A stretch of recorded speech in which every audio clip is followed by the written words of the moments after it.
이제 마지막 제 7단계입니다.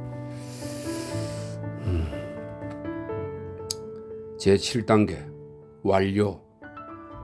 53. 에민스트 사제관의 저녁 무렵 신부의 서재에는 여느 때처럼 촛불 두 자루가 녹색 갓 아래에서 빛을 발하고 있었지만 신부는 자리를 지키고 있지 않았다. 가끔씩 들어와 차츰 따뜻해지는 봄날에 맞게 조금만 피워놓은 벽난로 불을 뒤적거리다 다시 나갔고 현관문 앞에 서 있다가 응집실로 갔다가 다시 현관문으로 돌아갔다. 사제관이 서향이었기 때문에 집안은 어두워졌지만 바깥은 뚜렷이 보일 만큼 햇빛이 남아있었다. 응접실에 앉아있던 클레어 부인이 그를 따라 현관문으로 나왔다. 도착하려면 아직 멀었어. 신부가 말했다. 기차가 연착하지 않더라도 초크 뉴턴에 6시나 되어야 닿을 텐데 뭐. 그러고도 시골길을 10마일이나 따와야 하는데 그 중에 절반은 크리머크롱 레인이니까 우리 집 늙은 말이 빨리 달릴 수 없을 거요. 그렇지만 우리랑은 1시간 안에 달린 적도 있어요, 여보. 여러 해 전 이야기지요. 이런 이야기를 해봤자 소용이 없고 결국 기다릴 수밖에 없음을 두 사람 다 잘 알면서도 이런 식으로 1분, 2분 시간을 보냈다. 결국 사제관 앞길에서 작은 소리가 들리더니 조랑말이 끄는 낡은 이륜마차가 드디어 울타리 밖으로 모습을 드러냈다. 그들은 마차에서 내리는 형상을 안다는 표정을 지었지만 정해진 시간에 정해진 사람이 마차에서 내리기를 기다린 것이 아니라 길거리에서 마주쳤더라면 알아보지 못하고 지나쳤으리라.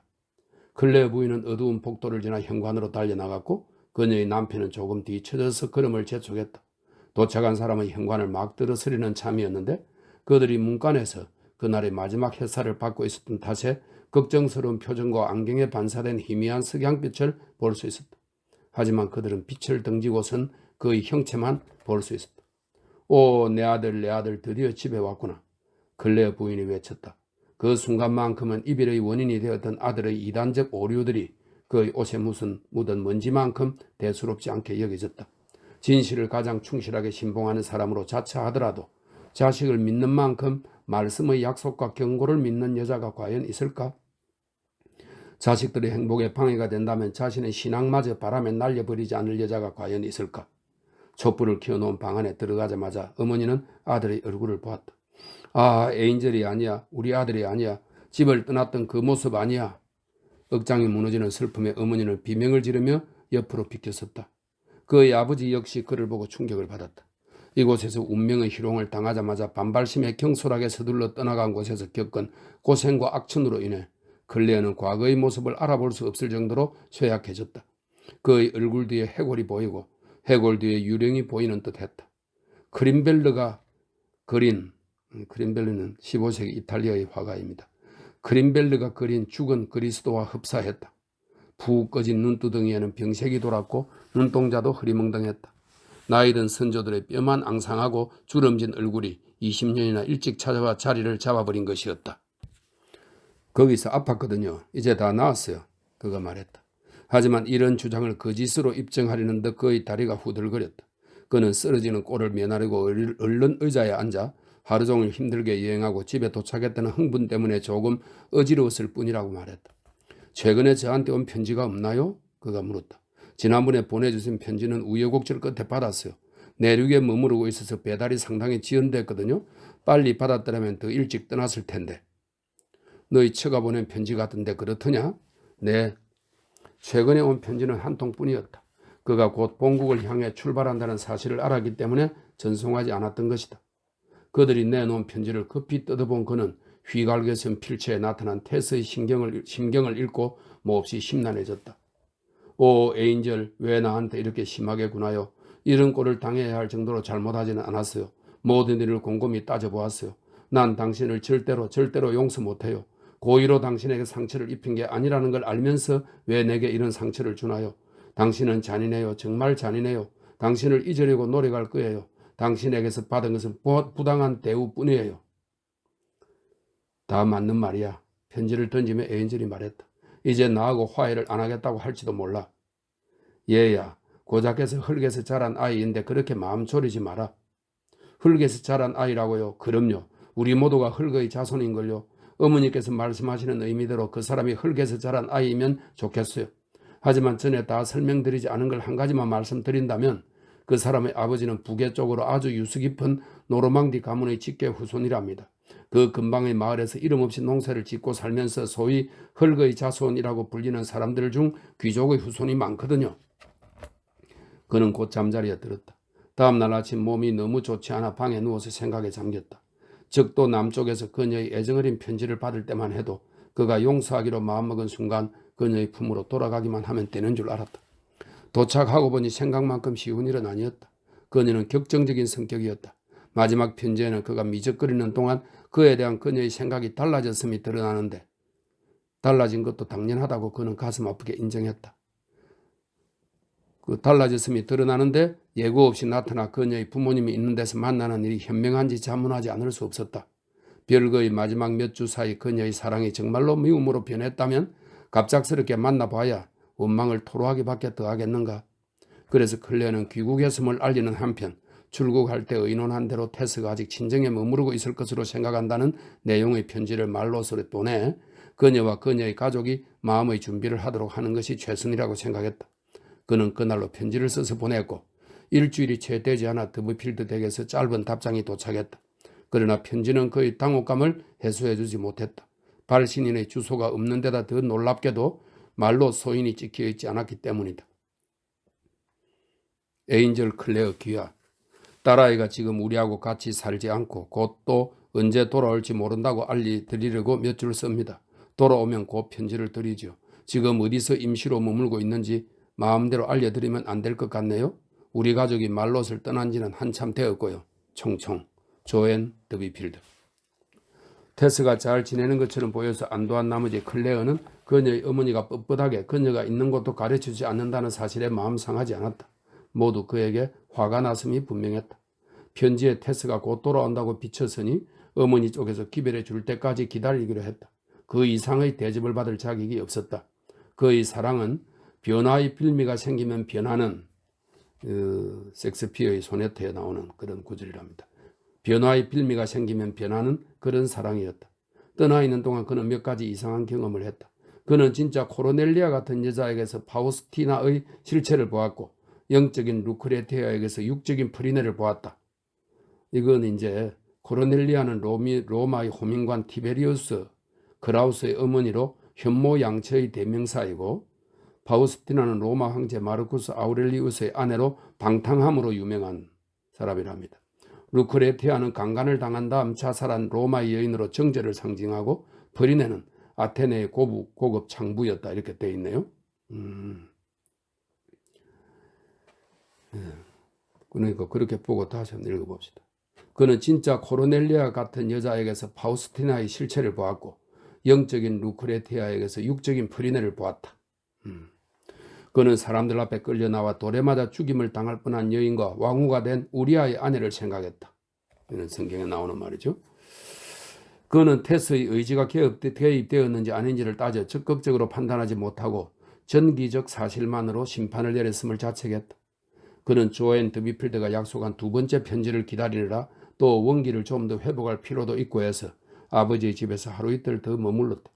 건강은 회복되는 기미가 보였지만 조앤에게서는 소식이 없었다. 그래서 그는 브라질에서 받은 옛날 편지를 뒤져서 다시 읽었다. 테스가 플랜트 코메시에서 보낸 편지였다. 처음 읽었을 때와 마찬가지로 문장 하나하나가 그의 마음을 움직였다. 고통스러운 처지에서 당신에게 애원합니다. 당신 말고는 매달릴 사람이 없으니까요. 곧 돌아오든지 아니면 당신 있는 곳으로 오라고 해줘요.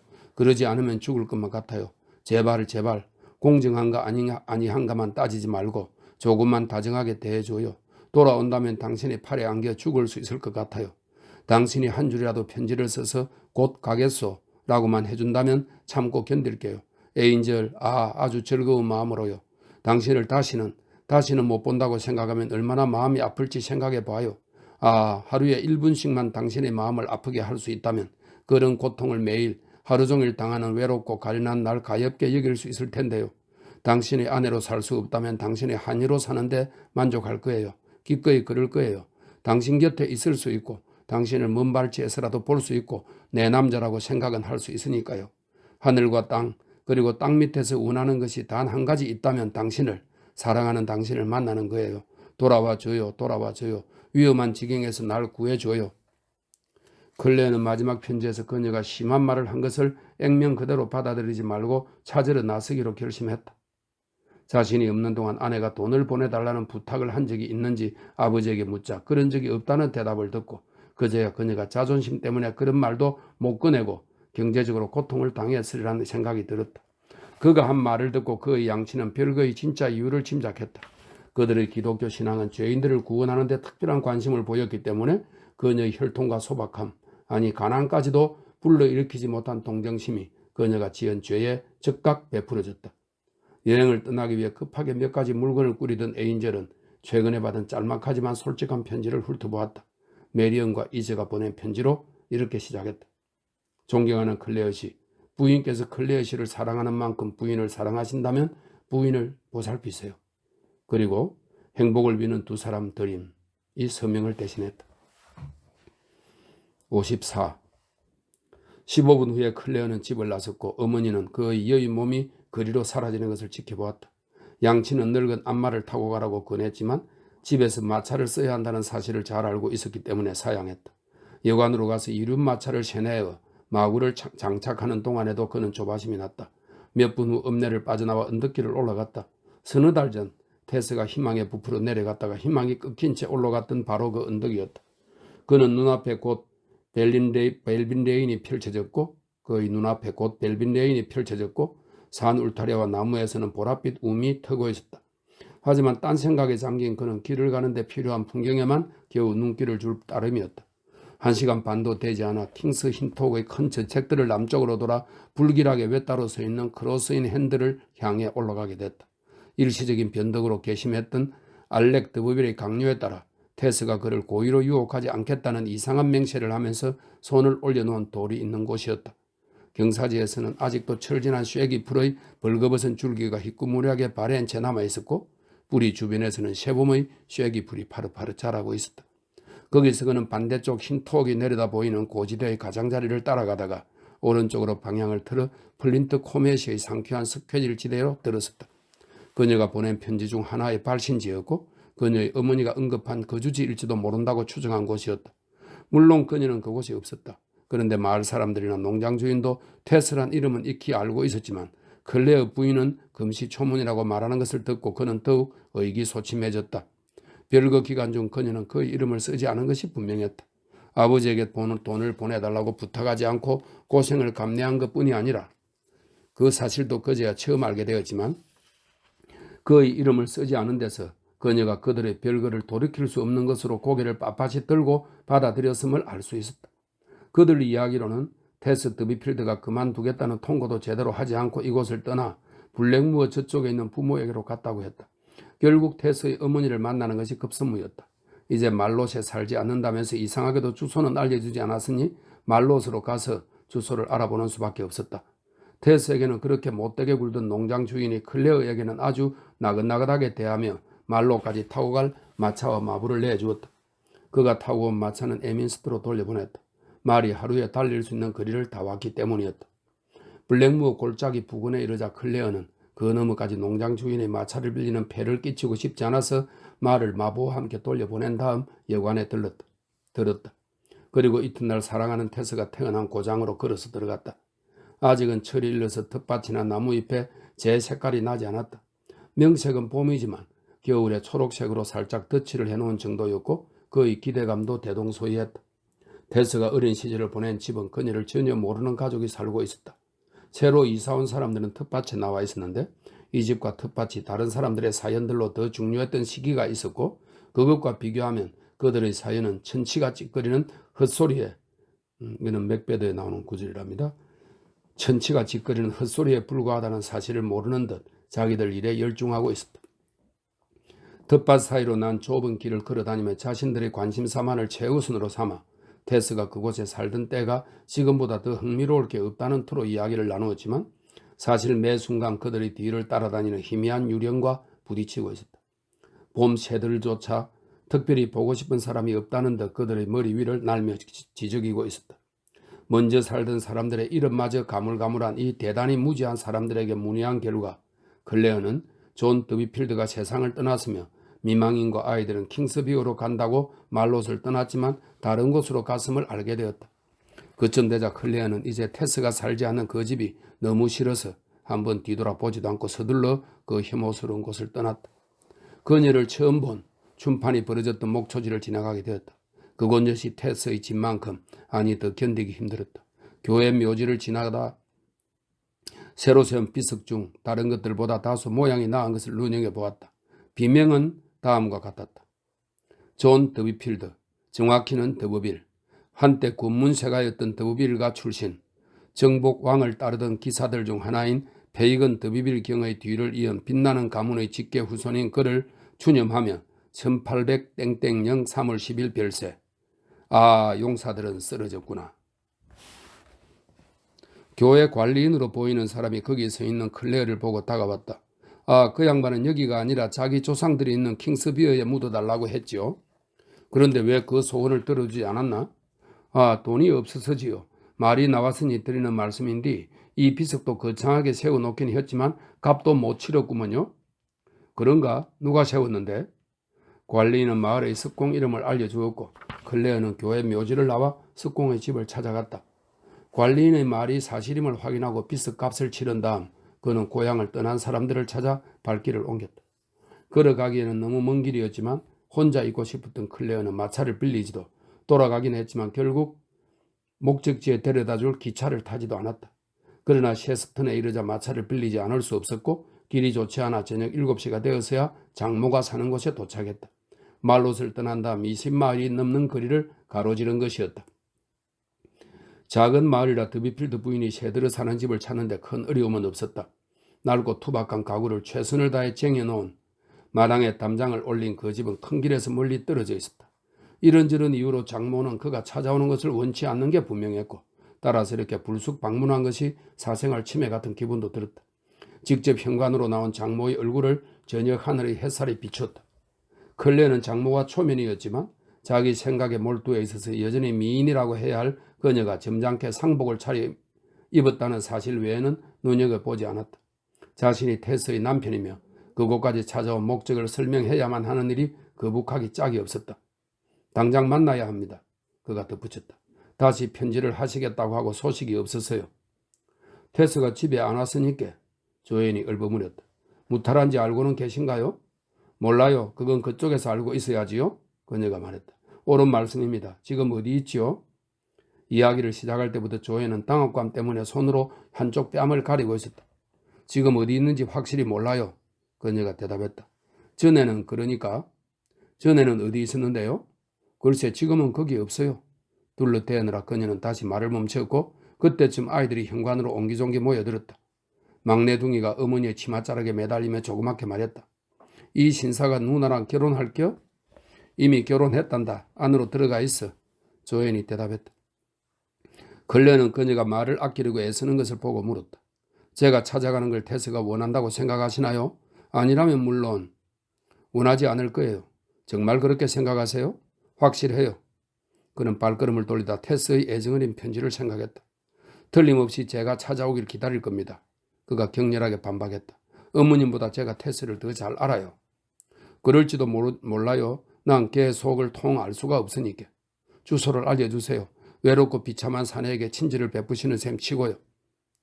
테스의 어머니는 어쩔 줄 몰라하며 수직으로 세운 손으로 다시 뺨을 문질렀다. 괴로워하는 그를 보고 마침내 나지막한 소리로 말했다. 샌드본에 있어요. 아, 그게 어디쯤이요? 샌드본은 이제 굉장히 커졌다는데? 샌드본이라고만 들었지 더 자세한 건 몰라요. 거길 가본 적이 없으니까. 조앤이 사실을 말하는 것처럼 보여서 그는 더 이상 괴롭히지 않기로 했다. 뭐 도와드릴 일이 없을까요? 그가 조심스럽게 물었다. 없어요. 우리도 먹고 살 만큼은 돼요. 그녀가 대답했다.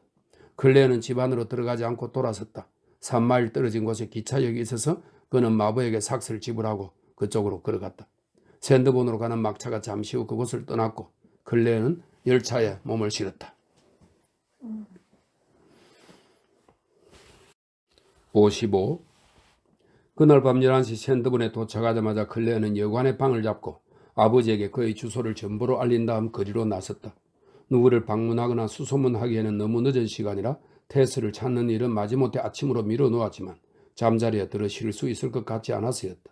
동서 양쪽의 기차역, 부둣가와 소나무숲, 산책로, 차양을 친 5개 식당 등등을 갖춘 고급 해수욕장은 에인젤 클레어에게 요술 지팡이를 휘둘러 갑자기 만들어낸 동화 속의 나라에 약간 먼지가 덮인 것처럼 보였다. 거대한 에거든 황야의 외진 동쪽 지역이 바로 코앞이었다. 태고 쪽부터 내려오는 그 황갈색의 대지 바로 옆에 번쩍거리는 최신 유흥 도시를 세우기로 한 것이었다. 교외로 1마일만 나가면 기암 괴석의 지형 하나하나가 선사시대부터 있었던 곳이고 모든 경로는 옛날 그대로의 영국 도로였다. 로마의 황제들이 다스리던 시절 이후로 떼짱 하나 뒤집힌 적이 없는데 이곳에 선지자의 아주까리처럼 이것은 요나서에 나오는 낮잠을 자는 요나에게 그늘을 만들어주기 위해 하룻밤 사이 자라난 아주까리를 말합니다.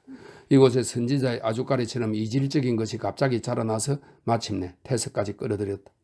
심야의 가로등 불빛 아래 그는 오래된 세계에 세워진 이 새로운 세계의 꼬불꼬불한 길을 오르내리며 나무 사이로 그리고 하늘의 별을 배경으로 이 도시를 이루고 있는 수많은 호화 저택들의 높은 지붕과 굴뚝, 전망대 그리고 탑들을 바라보았다.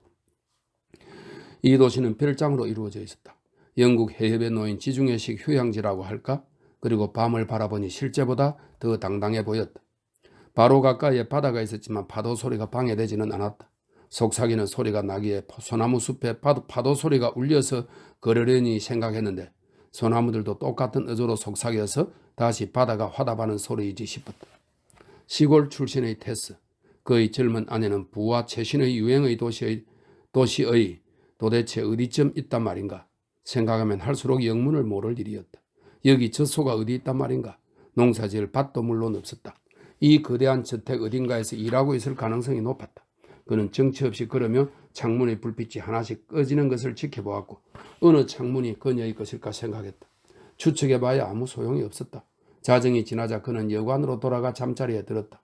불을 끄기 전에 그는 테스의 격정적인 편지를 다시 읽었다. 그러나 잠을 이룰 수 없어서 그녀 가까이에 와 있지만 너무 멀리 있는 것처럼 느껴졌다. 이렇게 되어 있습니다. 잠을 이룰 수 없어서 창문의 덧문을 올리고는 건너편 집의 후면을 바라보면서 어느 창문에 그녀가 잠들어 있을까 생각했다. 그의 밤을 새우다시피 한 그는 아침 7시에 일어나 곧바로 중앙 우체국 방향으로 갔다. 문간에서 오전 배달을 하려고 편지 꾸러미를 들고 나오는 무뚝뚝 똑똑해 보이는 배달부를 만났다. 혹시 클레어 부인의 주소를 아는가? 에인젤이 물었다. 배달부는 고개를 저었다. 그때 그녀가 처녀적 이름을 그대로 사용할 수도 있다는 생각이 들어 덧붙였다. 아니면 더비필드 양은? 더비필드라고요? 그 역시 배달부에게는 생소한 이름이었다. 아시다시피 날이 매일 오는 방문객이 오가는 곳이라 주소 없이 찾기 힘들 겁니다. 그때 클레어는 서둘러 나가는 그의 동료에게도 이름을 대고 물어보았다. 더비필드는 모르겠는데쇼? 헤른스의 더비빌이라는 사람은 있어요. 두 번째 배달부가 말했다. 맞아. 클레어는 테스가 원래의 발음대로 성을 쓰고 있다는 생각에 기뻐서 소리쳤다. 그런데 헤른스가 뭐하는 데인가? 고급 숙박업소에 있죠. 여기는 모조리 다 그런 집들이에요. 그 집의 약도를 알아낸 클레어는 서둘러 달려가서 우유 배달부와 같은 시각에 도착했다. 헤른스는 평범한 교회 주택이긴 했지만 정원이 딸려 있었고 숙박업소가 있으리라고 예상하지 못할 한적한 곳에 있었다. 가엾은 테스가 여기서 한의로 일하겠거니 생각하니 마음이 아렸다.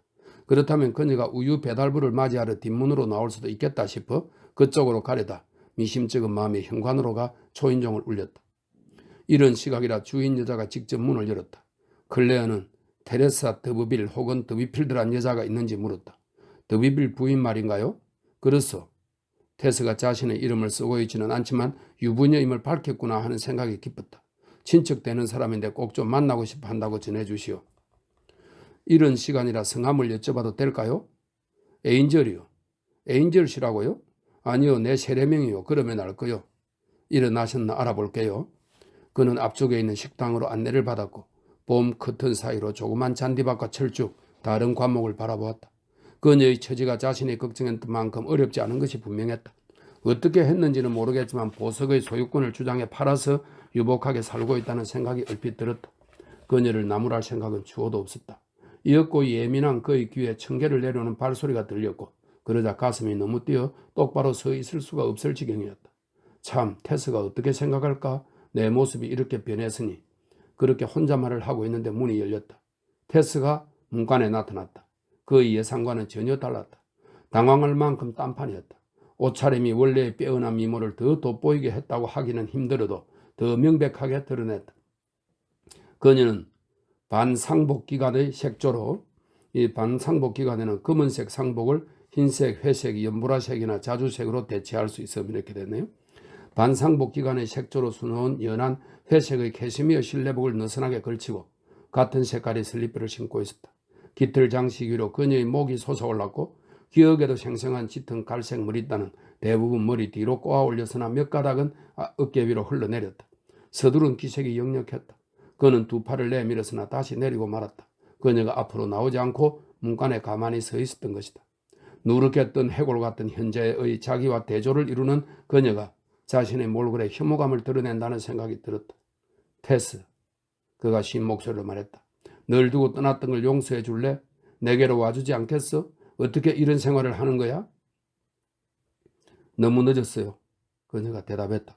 그녀의 목소리가 금속성으로 방 안에 울렸고 두 눈이 부자연스럽게 빛났다. 너한테 공정하지 못했어. 널 있는 그대로 봐주겠어.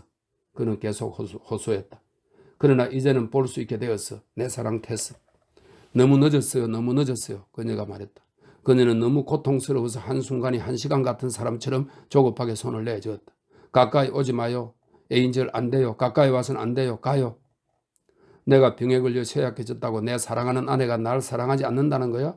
너 마음이 그렇게 쉽게 변하는 여자가 아닌데 널 데리러 왔어. 우리 부모님도 이제 널 환영하실 거야. 그래요. 아, 그렇군요. 하지만 늦었어요. 너무 늦었다고요. 그녀는 꿈속에서 아무리 도망치려고 해도 발자국을 못 대는 사람 같은 표정을 지었다. 다 알고 온 거 아니에요? 아는 거 아니에요? 그런데 모르는 사람처럼 어떻게 여기 올 수 있어요? 여기저기 물어보고 그래서 널 찾아냈어. 당신을 기다리고 기다렸어요. 그녀가 말을 이었다. 그녀의 목소리는 그 옛날의 피리 같은 애잔한 의조로 변했다. 그래도 당신은 오지 않았어요. 그래서 편지를 썼지만 그래도 당신은 오지 않았어요. 그 사람은 당신이 결코 오지 않을 거라면서 나보고 어리석은 여자라고 했죠. 아버지가 돌아가신 다음 그 사람은 나한테 아주 잘해줬어요. 어머니나 우리 모두한테 그 사람은. 무슨 말인지 모르겠어. 그 사람이 날 되찾았어요. 그 사람의 것으로요. 근래는 그녀를 뚫어지게 바라보다가 그제야 말뜻을 알아차렸다. 역병에 걸린 사람처럼 맥이 풀린 그는 시선을 떨어뜨렸는데 한때는 불그레했으나 이제는 희고 고와진 그녀의 손에 시선이 꽂혔다. 그녀가 말을 계속했다. 그 사람이 2층에 있어요. 나한테 거짓말을 해서 지금은 그 사람이 미워요. 당신이 돌아오지 않는다고 했는데 돌아왔잖아요. 이 옷은 그 사람이 나한테 입혀준 옷이에요. 하는 대로 그냥 내버려 두었어요. 그 사람에게 돌아가기가 생각보다 어렵지 않았어요. 그 사람이 남편 같았어요. 당신은 남편 같은 적이 없었어요. 어쨌든 에인젤, 제발 돌아가 줄래요? 그리고 다시는 찾아오지 마요. 그들은 꼼짝도 하지 않고 서 있었다. 눈으로 쓸쓸함을 드러내는 좌절된 두 마음은 보기에도 애처로웠다. 둘 다 현실을 피한 무엇인가를 간절히 원하는 것 같았다. 아, 내 잘못이야. 클레어가 말했다. 그러나 그는 말을 잊지 못했다. 말을 하든 하지 않든 자신의 신경을 토로할 수 없기는 마찬가지였다. 그럼에도 한 가지 사실을 막연히 의식했다. 나중에는 분명히 알게 되었지만 그 순간 원래의 태스는 지금 그 옆에 있는 육체를 영적으로 자기 몸으로 인정하고 있지 않음을 물 위에 떠있는 시체처럼 생명체의 의지와 분리된 방향으로 흘러가게 내버려 두었음을 말이다. 잠시 후 태스는 사라져버렸다. 집중해 서 있던 그의 얼굴은 그 순간 핏기를 잃었고 더 여위어 보였다. 곧 거리로 나온 그는 어디로 가는지 모른 채 걸었다. 참. 56. 헤런스의 주인이며 집안을 채운 고급 가구의 소유주이기도 한 브룩스 부인은 호기심이 유별나게 많은 사람은 아니었다. 손익을 따지는 숫자 노름에 가엾게도 오랫동안 매여 있어서 뼛속까지 물질적이 된 터라 하숙을 구하는 사람들의 주문이 사정 말고 순수하게 호기심이 발동하는 경우는 거의 없었다. 그럼에도 에인젤 클레어가 하숙비를 후하게 내는 손님들인 더비빌 부부를 결혼한 사이라고 생각했으므로 그 더비빌 부부를 방문한 시각이나 방식이 적잖이 예외적이라 숙박업과 관계가 있을 때를 제외하면 쓸모없는 것으로 억눌려 있던 여성적 호기심이 되살아났다. 테스는 식당으로 들어가지 않고 문간에서 남편에게 말했고 브룩스 부인은 복도 뒤쪽에 있는 자기 거실의 반쯤 닫힌 문 뒤에 서 있었기 때문에 비탄에 빠진 두 사람의 대화를, 그것을 대화라고 할 수 있다면 그 대화를 단편적으로 들었다. 그녀는 테스가 2층으로 올라가는 소리와 클레어가 나가면서 현관문이 닫히는 소리도 들었다. 그리고 2층의 방문이 닫히는 소리를 듣고 테스가 다시 자기 방으로 들어갔음을 알았다. 옷을 차려입지 않은 젊은 부인이 당분간은 방에서 나오지 않으리라고 브룩스 부인은 추정했다. 그래서 그녀는 가만히 청계로 올라가서 앞쪽 방, 흔한 설계 방식에 따라 바로 뒤에 있는 침실과 접는문으로 연결된 거실, 그 문 앞에 섰다. 이 집에서 가장 좋은 방들이 있는 2층은 더버빌 부부가 주 단위로 세를 내고 있었다. 뒤쪽 방은 조용했지만 거실에서 소리가 들렸다. 처음에 그녀가 알아들을 수 있었던 것은 익시온의 수레바퀴, 이 그리스 신화에서 익시온은 불의 수레바퀴에 매달려 영원히 돌아가는 벌을 받음. 익시온의 수레바퀴에 묶인 사람이 낼 것 같은 나지막한 외마디 신음의 반복이었다. 그리고 침묵이 흐르고 무거운 한숨 소리가 나더니 다시 하숙집 주인은 열쇠 구멍으로 들여다보았다. 방 안의 극히 일부만 보였는데 아침 식사가 차려진 식탁의 모서리와 옆에 있는 의자가 눈에 들어왔다. 의자 앞에 무릎을 꿇은 테스가 두 손으로 머리를 움켜쥔 채 의자의 앉는 부분에 머리를 내려놓고 있었다. 실내복의 치맛자락과 수놓은 잠옷자락이 마루에 펼쳐져 있고 슬리퍼는 어디서 벗겨졌는지 양탄자 위로 맨발이 비죽 나와 있었다. 말로 형용할 수 없는 절망의 신음은 바로 그녀의 입술에서 흘러나왔다. 그러다 옆 침실에서 남자의 목소리가 들려왔다. 왜 그래? 그녀는 대답하지 않고 절규라기보다는 독백이라기보다는 망가에 가까운 어조로 말을 이었다. 브룩스 부인은 일부만 알아들을 수 있었다. 그리고 사랑하는 남편이 내 곁으로 돌아왔어요. 그런데 난 알지도 못했어요. 당신은 날 지겹게 설득했어요. 쉬지 않고. 그래요, 쉬지 않았어요. 어린 동생들하고 어머니는 먹고 살 길이 막막했고 그걸 가지고 내 마음을 움직였죠. 그리고 남편이 돌아오지 않을 거라고 했어요. 절대로 안 온다고. 그 일을 기다리는 건 바보짓이라고 날 조롱하면서 그래서 결국 당신 말에 넘어가고 말았어요. 그런데 그 애가 돌아왔어요. 하지만 가버렸어요. 두 번째로 난 영원히 그 일을 잃었어요. 그 애는 날 조금도 사랑하지 않을 거예요. 미워하겠지요. 그래요. 이제 그 일을 잃었어요. 다시 한번 당신 때문에. 의자에 머리를 대고 몸부림치다가 그녀는 문 쪽으로 고개를 돌렸고 브룩스 부인은 고통으로 일그러진 얼굴을 볼 수 있었다. 이를 악무는 바람에 그녀의 입술에서는 피가 흘렀고 감은 눈의 긴 속눈썹 젖은 꼬리뼈처럼 뺨에 붙어 있었다. 그녀는 말을 이었다. 그리고 그 사람은 죽어가고 있어요. 꼭 죽어가는 사람처럼 보였어요. 내가 지은 죄 때문에 내가 아니라 그이가 죽게 됐어요. 당신은 내 인생을 엉망진창으로 만들었어요. 제발 가엾게 여겨달라고 애원했는데 날 다시 이 꼴로 만들어 놓았어요. 내 진짜 남편은 절대로 하나님, 난 이걸 참을 수 없어요. 참을 수 없어. 남자 쪽에서 한참을 더 딱딱거렸고 모진말도 했다. 그러자 갑자기 부스럭거리는 소리가 났다. 그녀가 벌떡 일어난 것이었다. 브룩스 부인은 테스가 문 밖으로 뛰쳐나오려는 줄 알고 얼른 계단으로 내려갔다. 그럴 필요는 없었다. 거실의 문은 열리지 않았다. 하지만 브룩스 부인은 청계참으로 다시 올라가 지켜보는 것이 안전하지 않다는 생각에 자기 방으로 돌아갔다. 유심히 귀를 기울였지만 천장을 통해서는 아무 소리도 들을 수 없었다. 그래서 부엌으로 가서 먹다만 아침 식사를 했다. 잠시 후 아래층의 앞쪽 방으로 나온 그녀는 바느질감을 집어들고 하숙 손님들이 아침상을 치우라고 종을 울리기를 기다렸다. 가능하면 무슨 일이 벌어졌는지 알고 싶은 마음에 손수 상을 치우기로 했던 것이다. 앉아있는 동안 누가 왔다 갔다 하는 듯 머리 위에서 마룻바닥에 삐걱거리는 소리가 희미하게 들렸다. 그 소리는 잠시 후 청계 난간에 옷자락이 스치는 소리, 현관문을 열었다 닫는 소리, 그리고 테스가 대문을 빠져나가 거리로 나서는 모습으로 설명되었다. 테스는 이제 옷을 다 차려입었다. 하숙집에 도착했을 때와 마찬가지로 부유한 젊은 부인의 외출복을 입고 있었는데 한 가지 달라진 점은 모자와 검은 깃털에 베일을 들이웠다는 것이다. 브룩스 부인은 2층 문간에서 그들이 일시적이든 아니든 작별 인사 나누는 소리를 듣지는 못했다. 두 사람이 다투었을 수도 있고 일찍 일어나지 않는 더버빌 씨는 도로 잠자리에 들었을 수도 있다. 그녀는 그녀의 방인 뒷방으로 가서 바느질을 계속했다. 하숙하는 여자 손님은 돌아오지 않았고 신사분도 종을 울리지 않았다. 왜 이렇게 늦어질까? 아침 일찍 찾아왔던 방문객이 2층 부부와 어떤 관계일까? 이런 생각을 하면서 브룩스 부인은 의자 등받이에 몸을 기댔다.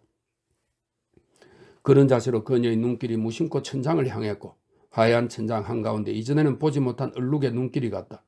맨 처음 봤을 때는 성찬식의 재병만 했는데 빠른 속도로 커지면서 손바닥만해졌고 곧 빨간색임을 확인할 수 있었다. 가운데 새빨간 얼룩이 생긴 직사각형의 하얀 천장은 거대한 하트 에이스 같았다. 브룩스 부인은 불현듯 알지 못할 불안감에 사로잡혔다. 그녀는 테이블로 올라가 손가락으로 천장의 얼굴을 만져보았다. 축축했고 핏자국이라는 생각이 들컥 들었다. 탁자에서 내려온 그녀는 거실을 나와 2층으로 올라가 천장 바로 윗방으로 가보기로 했다. 거실 뒤에 있는 침실이었다. 침착한 그녀였건만 손잡이를 돌릴 엄두가 나지 않았다. 그녀는 귀를 기울였다. 방 안은 쥐죽은 고요했으나 규칙적으로 박자를 맞추듯 소리가 들렸다. 똑똑똑. 브룩스 부인은 아래층으로 내려가 현관문을 열고 거리로 나섰다. 이후 별장에서 일하는 안면에 있는 일꾼 한 사람이 지나가기에 자기 집에 같이 가서 2층에 올라가 달라고 부탁했다. 하숙한 손님에게 꼭 무슨 일이 있는 것 같다고 말했다. 일꾼은 그러자고 하고 층계를 따라 올라갔다. 그녀는 거실 문을 열고 그가 지나가도록 물러선 다음 그를 따라 들어갔다. 방은 비어 있었다. 커피와 달걀과 차가운 햄으로 이루어진 꽤 알찬 아침상은 그녀가 올려다 준 그대로 놓여 있었다. 고기 쓰는 칼만 보이지 않았다. 그녀는 일꾼에게 접이문을 열고 침실로 가보라고 했다. 그가 문을 열고 한두 걸음 들어가더니 금방 놀란 얼굴로 튀어나왔다. 하나님 맙소사, 침대 위에 신사가 죽어 있구먼요. 칼에 찔렸나 봐요. 마룻바닥에 피가 흥건하네요. 곧 신고를 했고 조금 전까지만 해도 고요하던 집이 사람들, 이 외과의도 그중 한 명이었다. 의사가 한 명 있었네. 사람들의 발소리로 왕왕 울렸다. 상처는 작았지만 뾰족한 칼끝이 피해자의 심장을 찌른 것으로 보였다. 그는 칼에 찔린 뒤 거의 움직이지 못한 듯 똑바로 누운 채 창백한 얼굴로 죽어 있었다. 15분 후 이 유명한 바닷가 휴양도시의 거리마다 별장마다 잠시 체류하던 신사 하나가 침대에서 칼을 맞고 죽었다는 소문이 퍼졌다. 네, 이렇게 해서 56장까지 읽었습니다.